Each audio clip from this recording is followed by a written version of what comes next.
कई बार दिल्ली को शराब में डुबो देने वाले लोग बच के निकलने का प्रयास कर रहे हैं, मगर हम विषय को डाइवर्ट नहीं होने देना चाहते, इसलिए हम उस विषय के ऊपर पुनः जनता का ध्यान आकृष्ट करना चाहते हैं, यानी उसका फोकस बना के रखना चाहते हैं। अब पिछले 1-2 दिन में जो जानकारियां आई हैं, जो पब्लिक डोमेन में आई हैं, कि पूछताछ के दौरान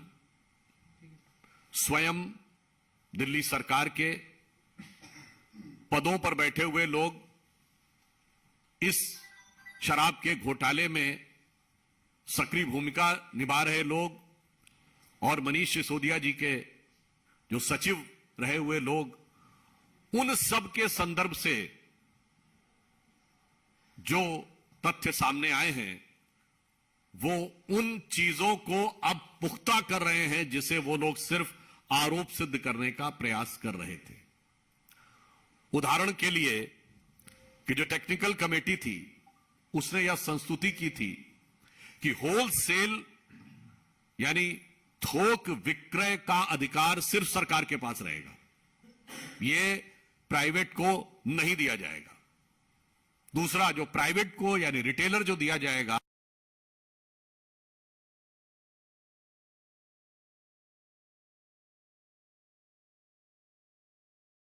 था तो वो प्रकारांतर से सरकार के ही राजस्व में बढ़ना था,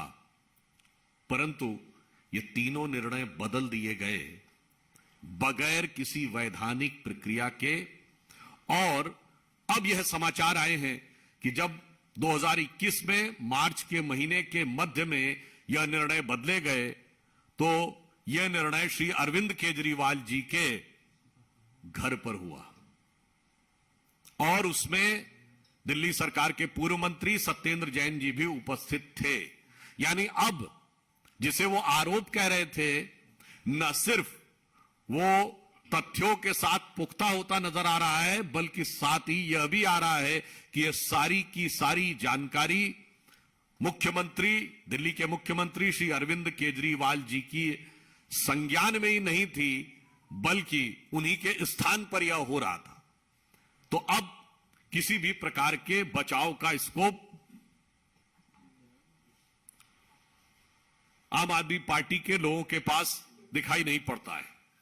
और इतना ही नहीं, दिल्ली सरकार का जो आबकारी विभाग है उसने यह नोटिस दिया था कि 200 से अधिक जो लिकर शॉप्स हैं नॉन कन्फर्मिंग एरियाज में, वो इलीगल हैं, गलत हैं और वह कैंसिल हो सकती हैं। परंतु इसके बावजूद नियम कानून को ताक में रखकर वह दोबारा से वो फिर भी अलॉट कर दी गई और यह निर्णय भी उनके सर्वोच्च नेता के संज्ञान से हुआ। तो अब जिसे वो अपनी कट्टरता कहने का प्रयास कर रहे थे, अब मुझे लगता है इस कट्टरता को जितना भी वो कहने का प्रयास करते रहे, अब सच उनके क्रमशः दांत खट्टे करता हुआ दिखाई पड़ रहा है। और इतना ही नहीं, जो इस विषय में एक मुख्य आरोपी है, उसने आम आदमी पार्टी के राज्यसभा में सांसद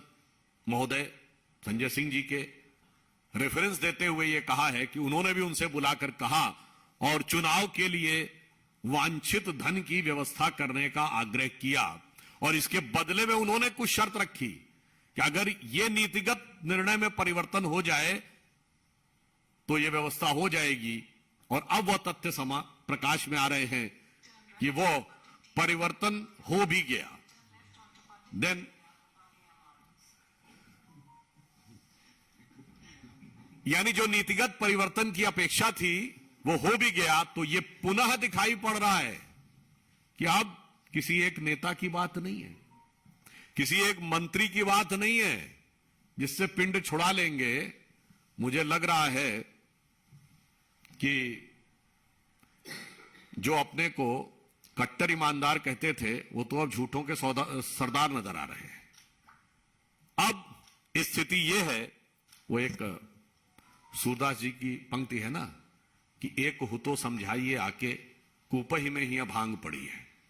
अगर एक व्यक्ति हो तो उसे, वैसे होली का सीजन तो निकल चुका है, पर ऐसा प्रतीत होता है कि आम आदमी पार्टी उस कुएं का पानी पी रही है जिसमें पूरे कुएं में भांग पड़ी हुई है। तो इसलिए इन्होंने जिस प्रकार से सच को छुपाने और डाइवर्ट करने का प्रयास किया है, मगर हकीकत में जो तथ्य सामने आ रहे हैं उससे इनका असली चेहरा उजागर होता चला जा रहा है और मुखौटा उतरता चला जा रहा है। और मुझे ऐसा लगता है कि 10 वर्ष के इतने कम अंतराल में पूरे भारत की राजनीति में किसी भी राजनीतिक दल के चाल, चिंतन, चेहरे, चरित्र में इतना बड़ा बदलाव नहीं आया होगा या इतना बड़ा अधःपतन नहीं दिखाई पड़ा होगा जितना अपने को नई राजनीति के स्वयंभूत घोषक बनकर, यानी self proclaimed one and only champions of new politics बनकर जो पार्टी आई थी, उसने जितनी नए नए प्रकार के रंग रूप बदलते हुए अपने मूल्यों में परिवर्तन दिखाया है, ऐसा भारत की राजनीति में कभी देखने को नहीं मिला।